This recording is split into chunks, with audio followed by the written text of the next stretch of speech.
We've got so much to cover today. We're going to be in Isaiah. What did you just say? Isaiah? I'll go over that in a minute. And John. So it's going to be cram-packed here. I'll try to get it all in. But a little explanation to start off with. I did spend a lot of time around British Bible scholars. So I had to learn British English, and there's some things they had wrong, I think. Some things they had right. I mean, they had the wrong emphasis on the wrong syllable at times, like laboratory and controversy. And sometimes they just misspell things like aluminium. But occasionally they have things right. And one of those is like the Philistines. They're not Philistines, they are Philistines. I mean, just like Palestine and Philistine.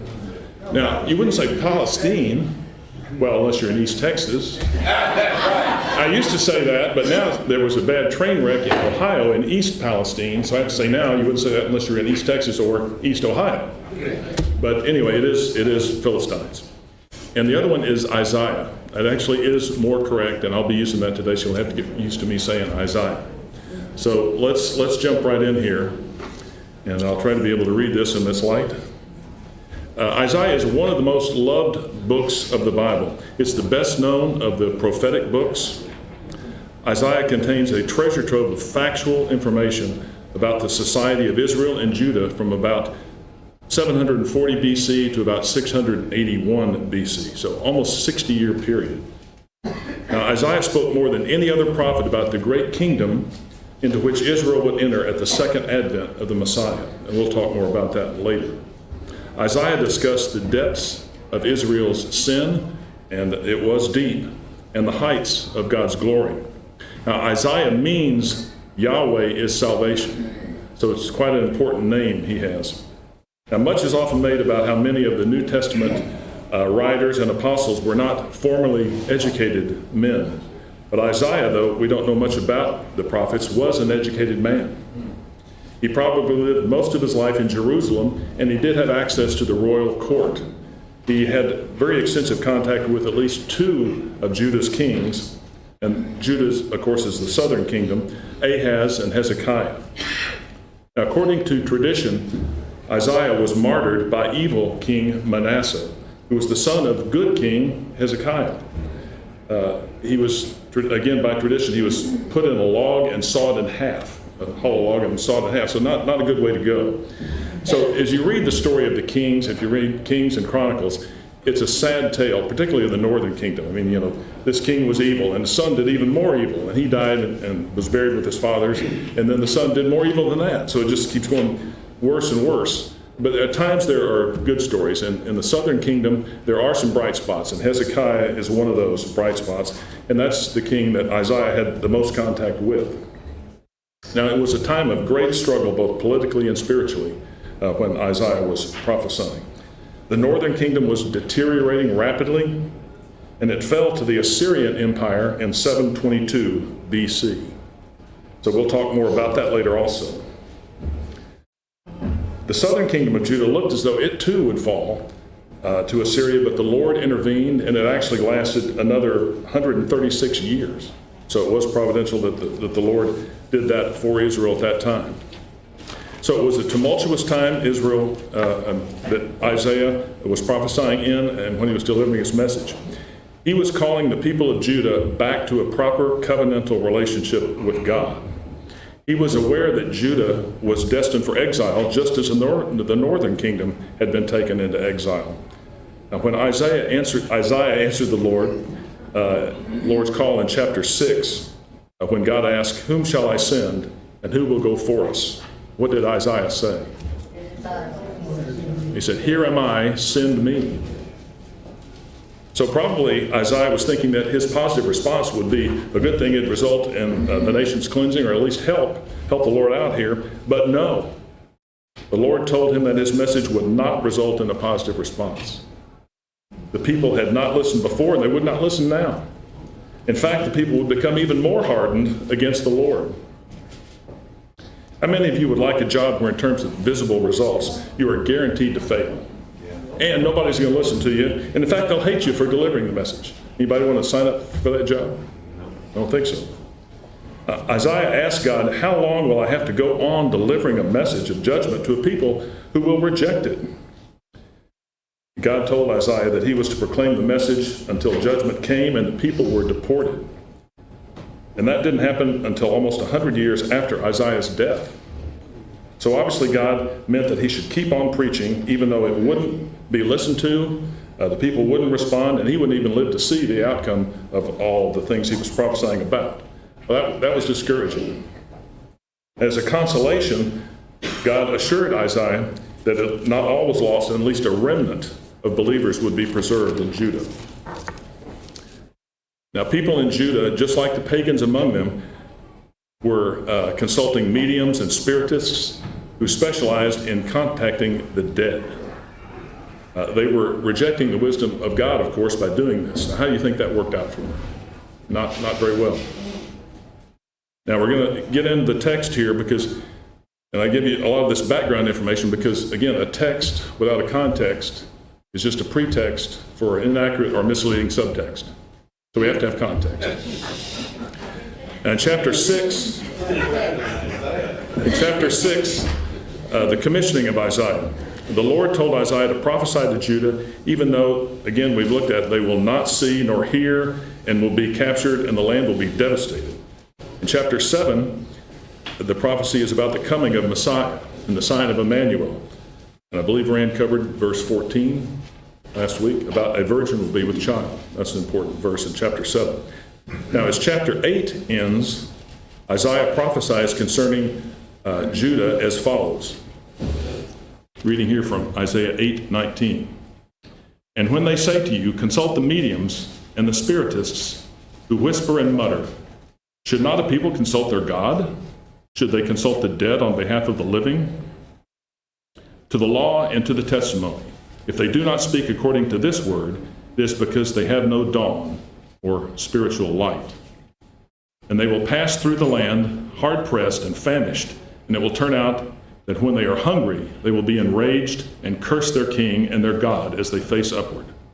Then they will look to the earth, and behold, distress and darkness, the gloom of anguish, and they will be driven away into darkness. Now, the word used there is a thick darkness, not dim twilight, but absolute darkness. That's what he's getting at here. So now we come to the main text for today in Isaiah, and that's chapter 9. And Danny's going to read those verses for us. For to us a child is born, but there will be no gloom for her who is in anguish.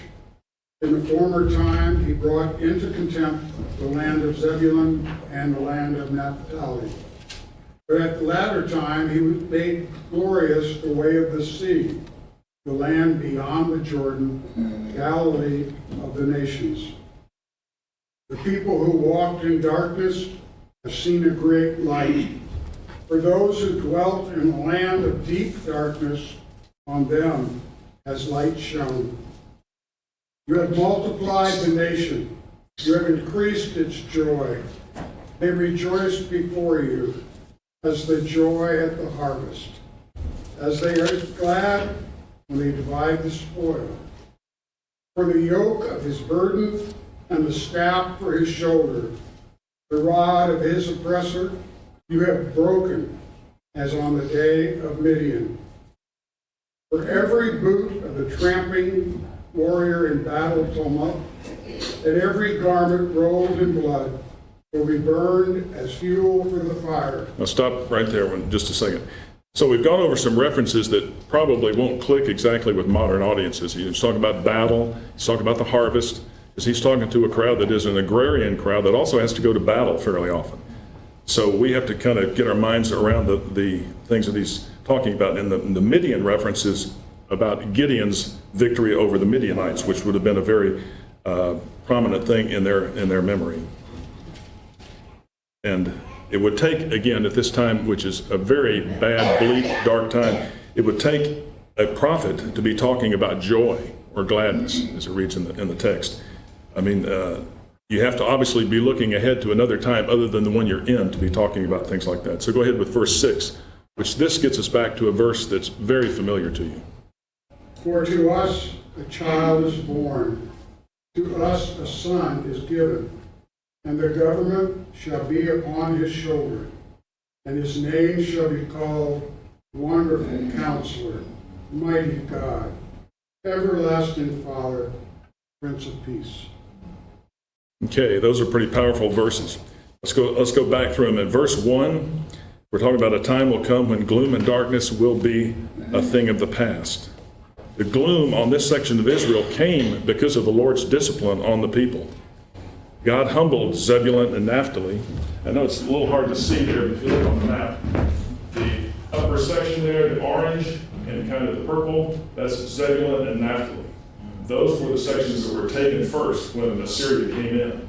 Now, that's almost exactly overlay where almost all of Jesus' ministry was. So we'll get into more of that later.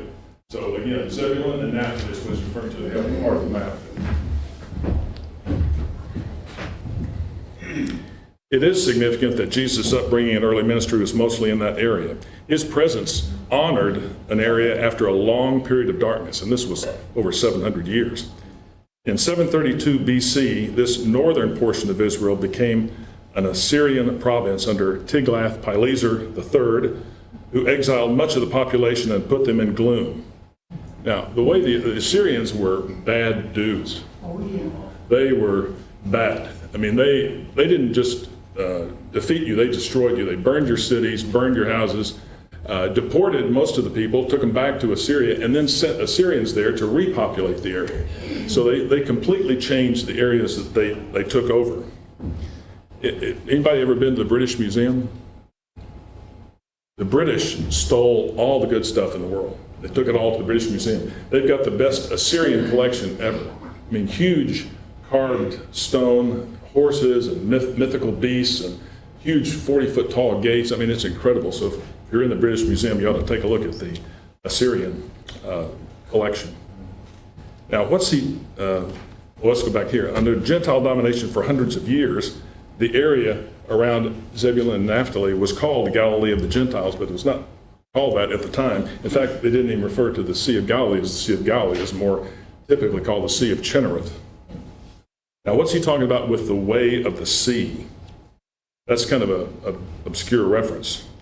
What he's talking about there is a major international highway running through the region. Now, we think about highways, obviously with cars on them, but they had highways back then. All the major empires did their own roads. The Romans actually came up with the term highway.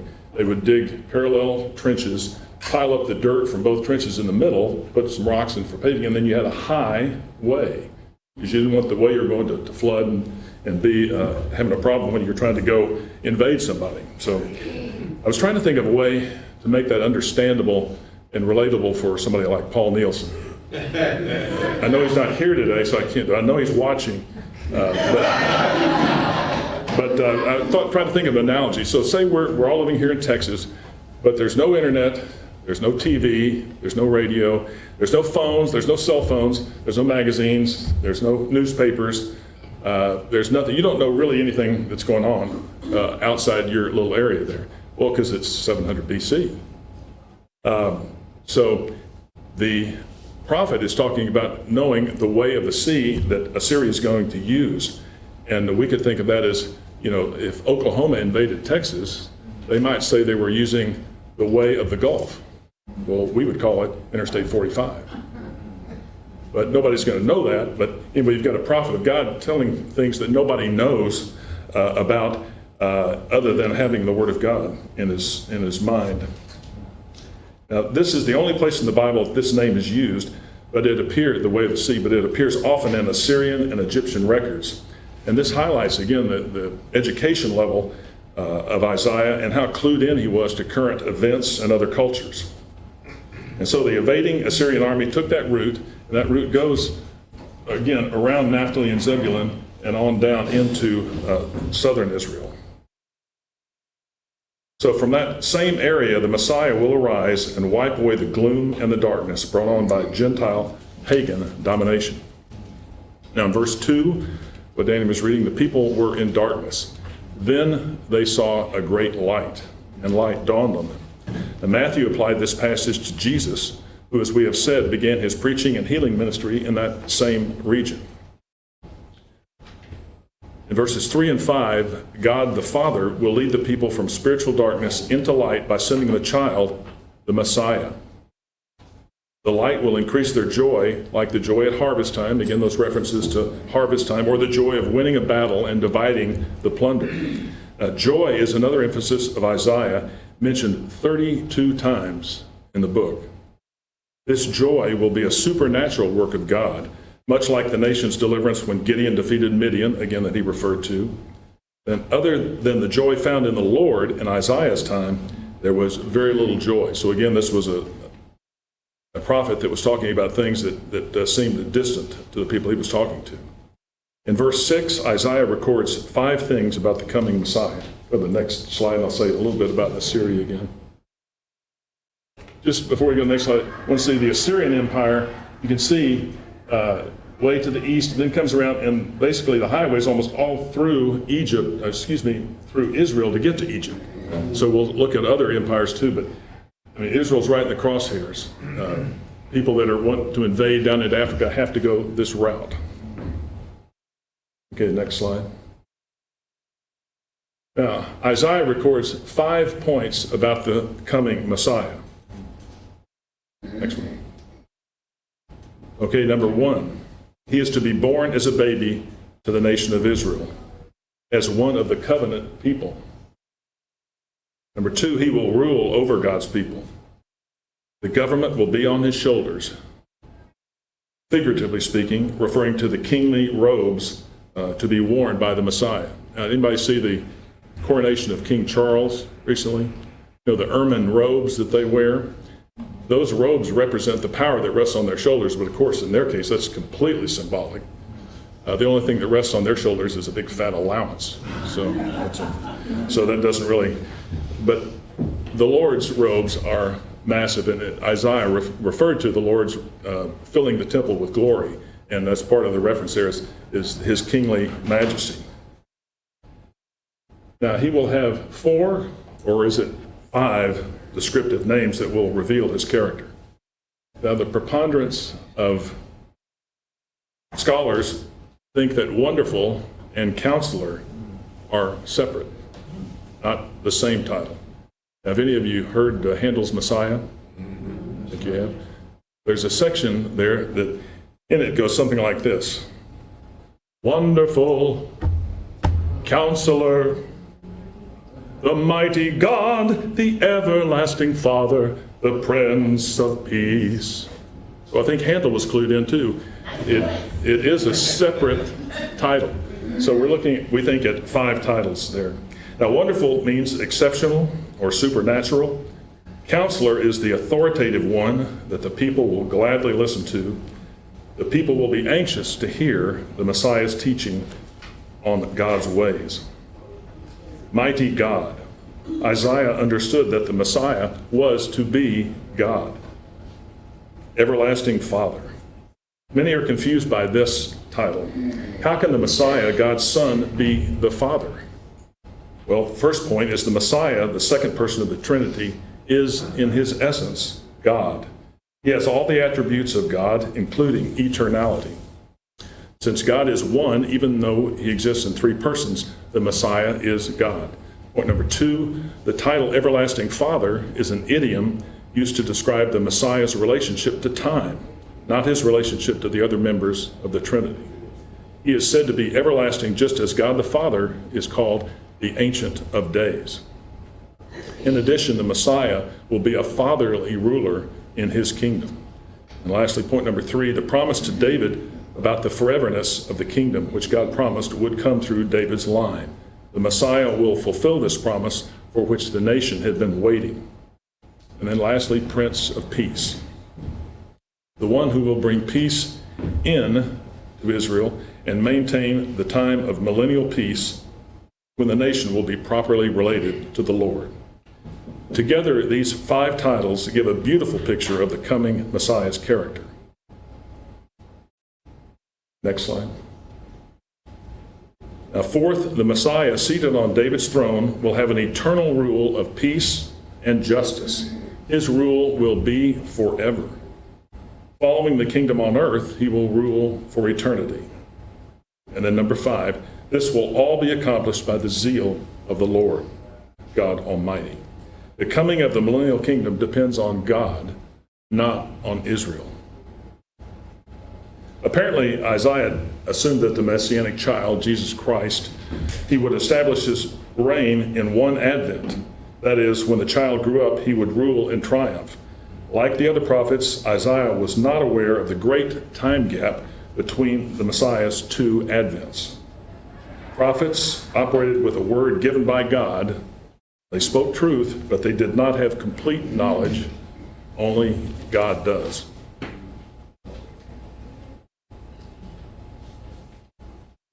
Okay, that's to keep up with the time we have, we're going to have to jump to now John. Question. Any questions? I'm sorry. It's ironic, the first part, what you were talking about, how the world was and everything going on with the psychics and stuff like that, and then you also talk about Israel, with the war, and we have the war in Israel now, so it's kind of ironic just going back to some of the biblical stuff that, that's going on now. Right, the story goes on and on over there. I just picked that up. I was paying attention to teacher. So the tension over there is ancient. It's not recent.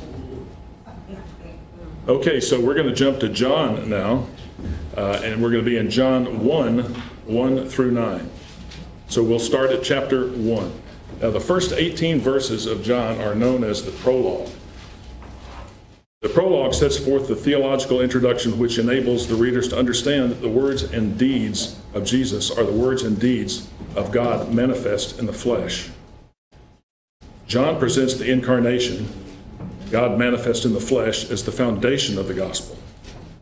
The Word became flesh, became the central focal point of the early church fathers' meditation and study. John, the disciple whom Jesus loved, is never mentioned by name in his own gospel story. He never mentions himself by name. I don't think that's just humility, though it would have been completely and utterly humbling to be at the cross with Jesus. The beloved disciple is the ideal disciple. And I think one of the things he's doing there is giving us an invitation to fill in our own name, to do like what the beloved disciple does, to follow Jesus, be loved by Jesus, go all the way with him, all the way to the very end. So in effect, John is saying that you can be loved just as he was and is loved by Jesus. That is an encouraging word. Now, we have a Christmas tradition in our home. We read the Christmas story in Luke 2. Now, what do you think? Why don't we read the Christmas story in John? Because it's not there. He doesn't cover that. John does not include Jesus' genealogy, his birth, his baptism, his temptation, his casting out of demons, his parables, his transfiguration, his agony in Gethsemane, or his ascension. The focus is on the good news of Jesus' death and resurrection, and on the attributes of Jesus that we will see in the text. I'm going to have Kent read John 1 through 9, about the incarnation of the Son of God. In the beginning was the Word, and the Word was with God, and the Word was God. He was in the beginning with God. All things came into being through him, and apart from him nothing came into being that has come into being. In him was life, and the life was the light of men. And the light shines in the darkness, and the darkness not comprehend. Now stop right there, we're going to look at that. Now, a lot of translations say overcome, some say comprehend. The King James Version and the NASB say comprehend, but it's probably a little more understandable to use the word overcome there, about the darkness did not overcome the light. Now, the NIV, which I call the nearly inspired version, and the ESV both have that word correct, I think there. I think overcome is the better translation. So go on with verse 6. There came a man sent from God, whose name was John. Okay, stop there. Which John are we talking about there? John the Baptist. Okay, go ahead with verse 7. He came for a witness, that he might bear witness of the light, that all might believe through him.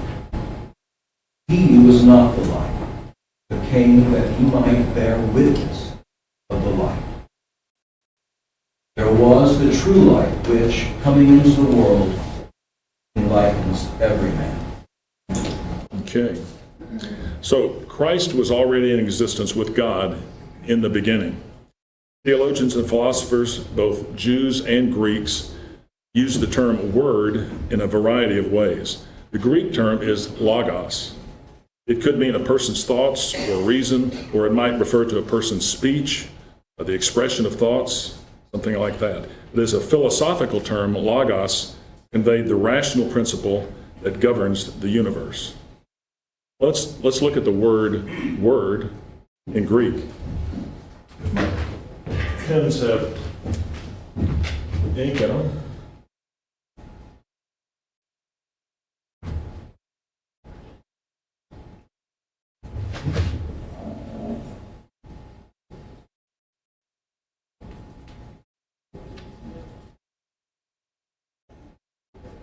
There are two letters in the Greek alphabet. One, omega, which is obviously our long O sound in English. That's the uppercase, lowercase, and omicron, which looks like our English O, but it's not. It's omicron. Now,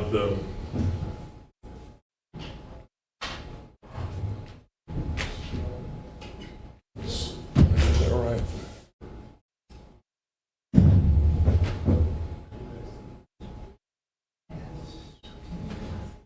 That's logos. Lambda, omicron, gamma, omicron, sigma. So it is logos. So if you see a bookstore or a book or something, people say logos, it's not logos, it's logos. Because this is either, you want to call it a short O or a short A sound. This is a long O sound. It's similar to the words we have: omniscient, omnipresent, omnipotent. Those are all that same short omicron O. So keep that in mind. And the COVID example I thought was kind of amusing. The CDC said, we're going to start naming the new variants of COVID after the Greek alphabet. And they said, Omicron.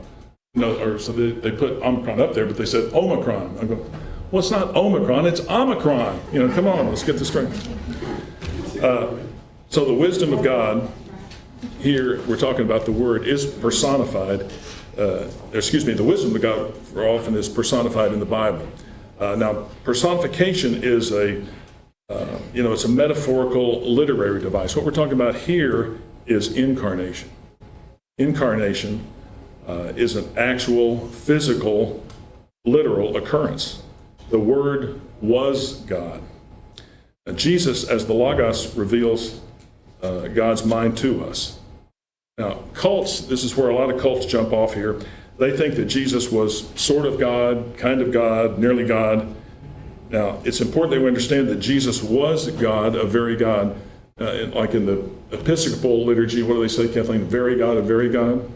We don't usually say things like that, but what their meaning is he was God. Let's make this very clear. He was God. Now, the second verse of the prologue underscores the truth that the Word, the Son, was in the beginning with God. A wrong teaching called the Arian heresy developed in the early 4th century of Christianity.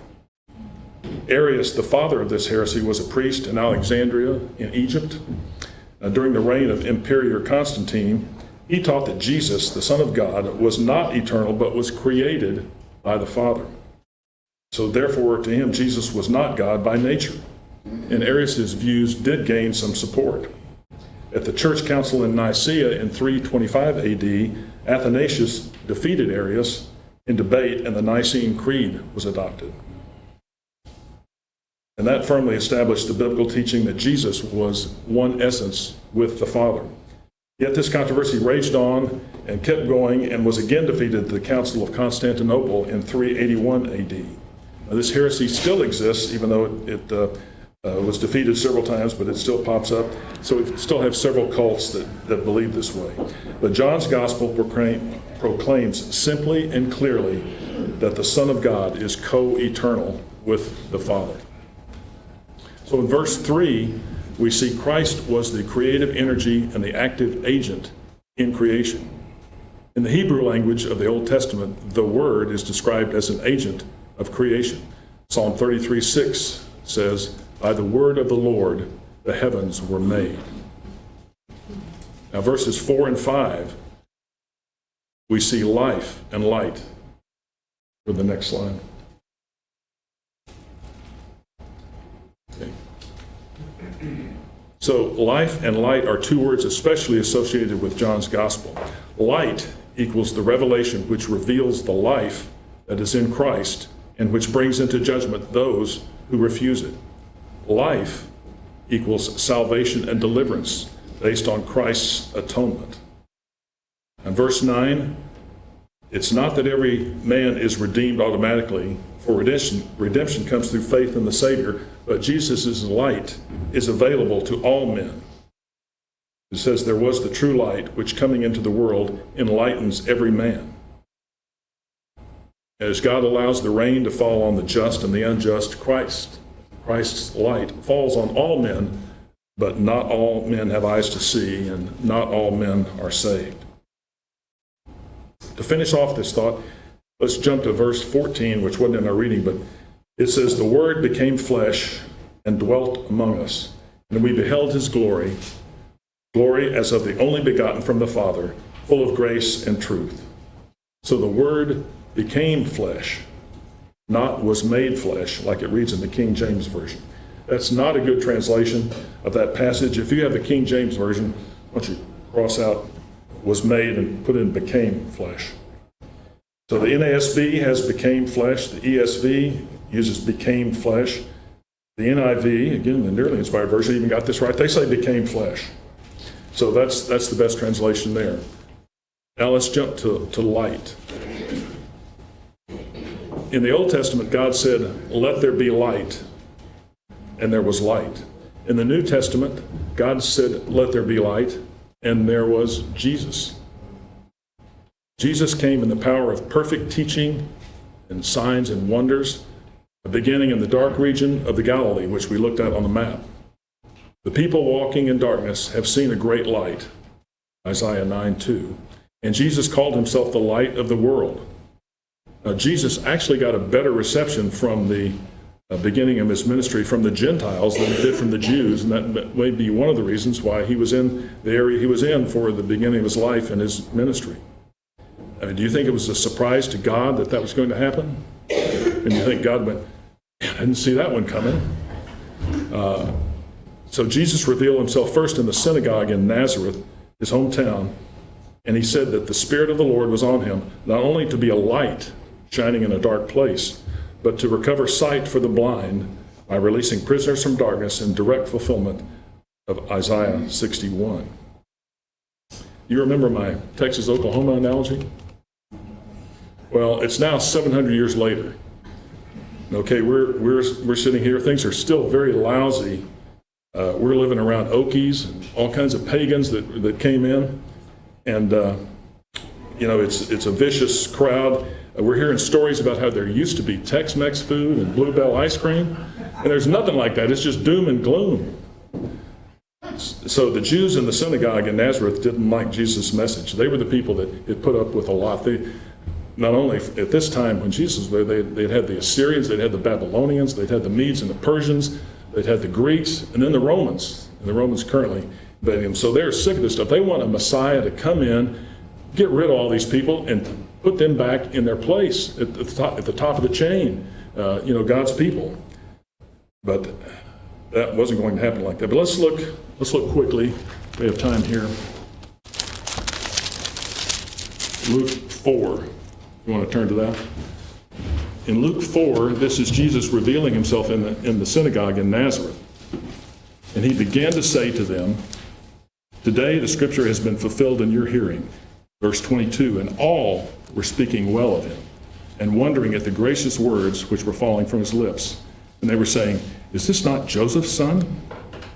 And he goes on, verse 23 through 26, and Jesus starts talking about doing miracles, and the miracles he talks about were ones he did for who? Not Jews, Gentiles. And from the space of verse 22 to verse 28, all of a sudden they're saying, and all in the synagogue were filled with rage as they heard these things. And they rose up and cast him out of the city and led him to the brow of the hill on which their city had been built in order to throw him down the cliff. So we're seeing people who, they were tired, they wanted the Messiah to come in and do the things they wanted to do. When he starts talking about he's going to bless the Gentiles too, no way, these people are bad. You're supposed to be blessing us. So they had a lot of baggage that got in their way to recognize Jesus. So Jesus is the light of the world, but not all men respond well to the light. Next slide. So let's look at what light does. Jesus also said that we as Christians are the light of the world. A city that is set on a hill cannot be hidden, nor do they light a lamp and put it under a basket, but on a lampstand, and it gives light to all who are in the house. So let's look at the things light does. Number one, light destroys darkness. John 1:5 is a reference there. Salt holds back evil and its destruction, but light shines forth that which is good. And we are called to be both. Ironically, it is while we are light, manifesting righteousness, that evil is held at bay. Darkness is the absence of light. When you turn off a light in a room with no windows, it is instantly dark. If you turn the light back on, the darkness disappears. So as we shine forth in the light of Christ in this world, darkness will be driven back. Now, secondly, light detects evil. Reference here is John 3:19 through 20. It is by the presence of light that deeds are illuminated.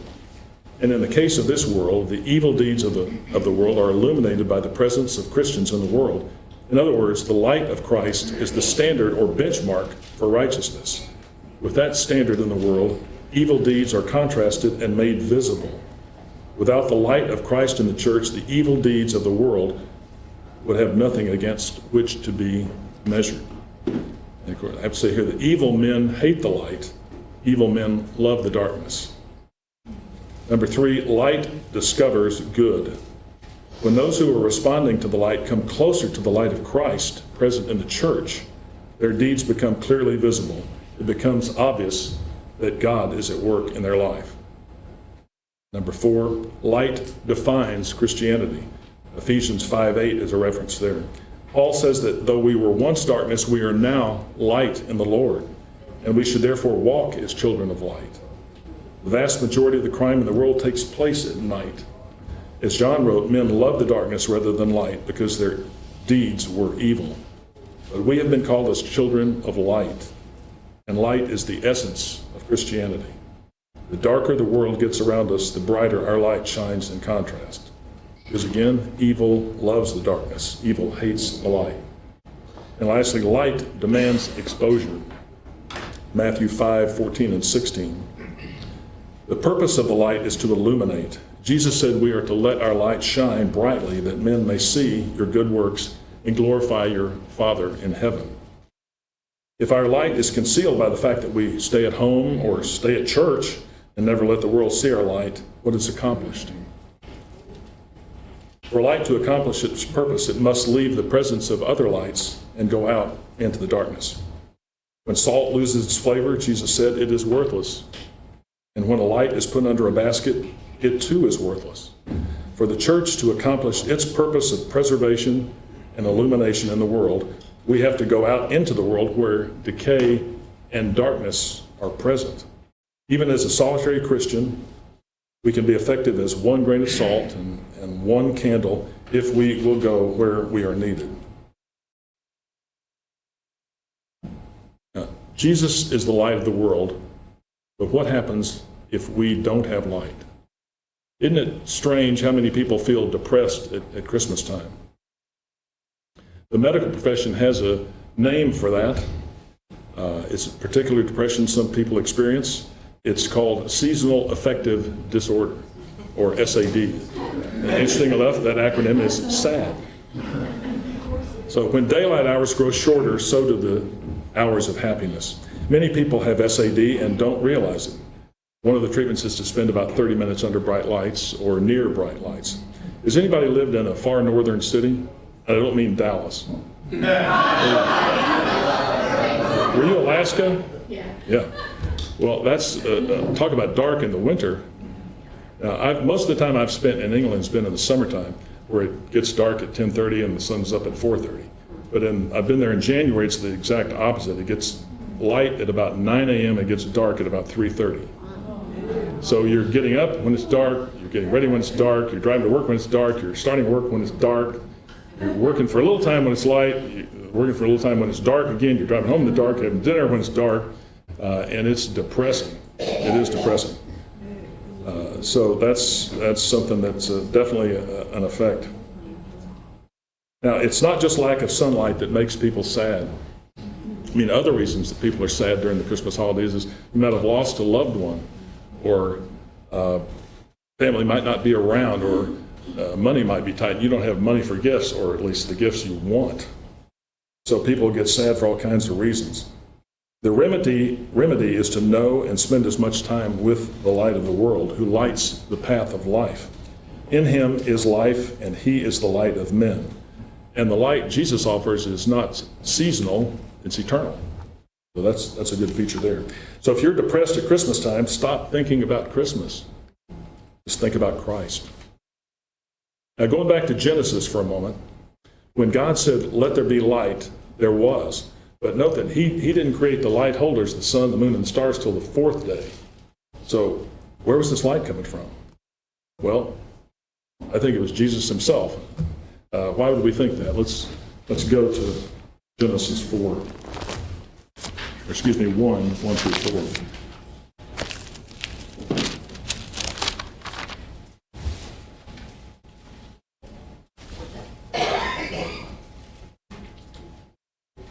In the beginning, God, Elohim, created the heavens and the earth was formless and void, and darkness was over the surface of the deep. And the Spirit of God was moving over the surface of the waters. Then God said, "Let there be light." And there was light. And God saw that the light was good, and God separated the light from the darkness. Now, not only does Genesis open with light, but the last book closes with light. The theme throughout the Bible, from beginning to end, from Genesis to Revelation, is Jesus, the light of the world. Now, I love symmetry. It's a beautiful thing, and you see this is perfect symmetry here. We just read Genesis 1 through 4. Now let's go to the end. Revelation 22.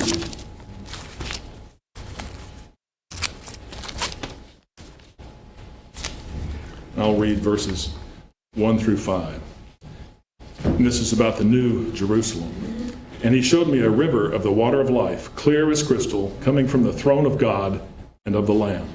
In the middle of its street and on either side of the river was the tree of life, bearing 12 kinds of fruit, yielding its fruit every month, and the leaves of the tree were for the healing of the nations. And there shall no longer be any curse, and the throne of God and the throne of the Lamb shall be in it.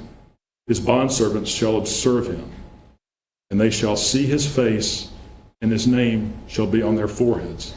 And there shall no longer be any night, and they shall not have any need of the light of a lamp, nor the light of the sun, because the Lord God shall illumine them, and they shall reign forever and ever." One addition to that makes it clear too is 2 Corinthians, if I can find it here, 4:6. "For God, who said, 'Light shall shine out of darkness,' is the one who has shone in our hearts to give the light of the knowledge of the glory of God in the face of Christ." So to me, that is perfect symmetry. We're looking at starting out in Genesis with the light being Jesus, and Revelation ending up with the light being Jesus. So light is the symbol that God has chosen to represent the truth. Divine insight is full of light, and Jesus Christ is that light, and he is the truth. Anytime we understand something that's true, something we never grasped before, we know Jesus just a bit more. So, we're going to try and wrap up here. Several things in conclusion. The season we're in right now isn't about Christmas. Don't throw things at me, but it's about Christ. It isn't about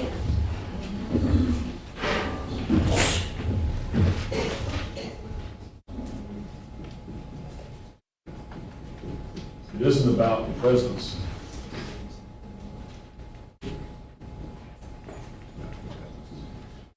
It's about presence. And that's His presence. So that's something to keep in mind. And don't worry about celebrating Christmas, just celebrate Christ. Again, He's our prophet, our priest, and king. He is the master, the bridegroom, the good shepherd, the Holy One of God. His name is Jesus. John the Baptist introduced Him as the Lamb of God who takes away the sin of the world. Now, we have talked mainly about Jesus being the Word, the light, and the life today. So if He is all of these things, and He is, wouldn't it make ultimate sense to know Him better? I'm going to close with a song. This is not what I'm going to sing, but I'm going to play a video. The song is Knowing You, Jesus. And let me give you a little bit of setup for this song. In 1991, I was talking with Gary Smalley in the fall of the year, and he had just been at a meeting in the summer that had 10,000 guys had gotten together to praise the Lord in Boulder, Colorado. So they said the next summer in 1992, they're looking to get 50,000 guys there. So in St. Louis, where I lived at the time, I organized a group of guys, took 9 guys there in 1992. I think we had 22,000 that year. We had incredible things happen. Of the 9 guys that I took, within 3 years, 5 of them were in full-time ministry or in part-time ministry. One of the guys that I took came back and led his pastor to the Lord. There was his pastor. And there's a lot of guys we think are saved, a lot of women we think are saved and are not saved. So there were miracles that came out of that. In 1993, we did hit 50,000 men. And I think in heaven we're going to have a lot of corporate worship. And I think one of the keys, in addition to preaching in corporate worship, is congregational singing. Not listening to a choir sing, but congregational singing. So when we got 50,000 guys singing together, that was as close as I'll ever be to heaven, I think. So we're going to play that video now, Knowing Jesus. And you have some handouts there. Yes, it was promised. You've got the lyrics there, like for it to fall.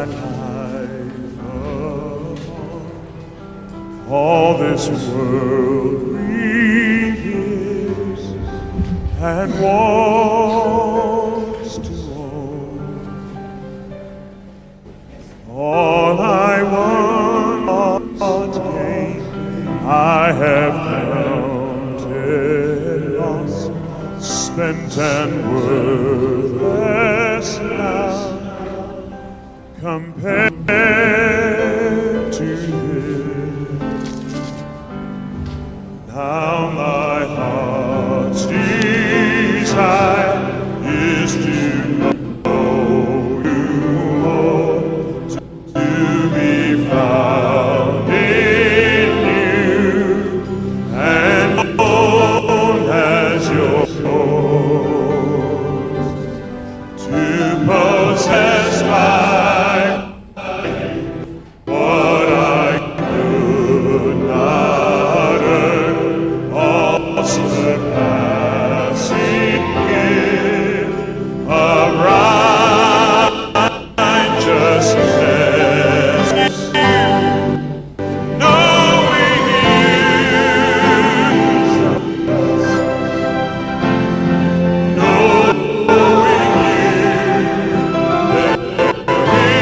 knowing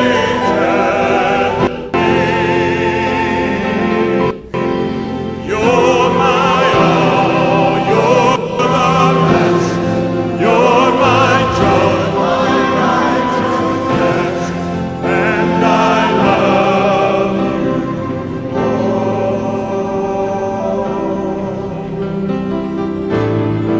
Oh, to know the power of your riches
song probably 1,000 times, and I still weep every time I hear it. So that was a great time of revival. So again, let's, this time of year, focus on Jesus. There's a lot of other things we can focus on, Christmas trees and different stuff, so don't call me a complete humbug, but let's focus on Jesus and maybe not care as much about some of the Christmas things.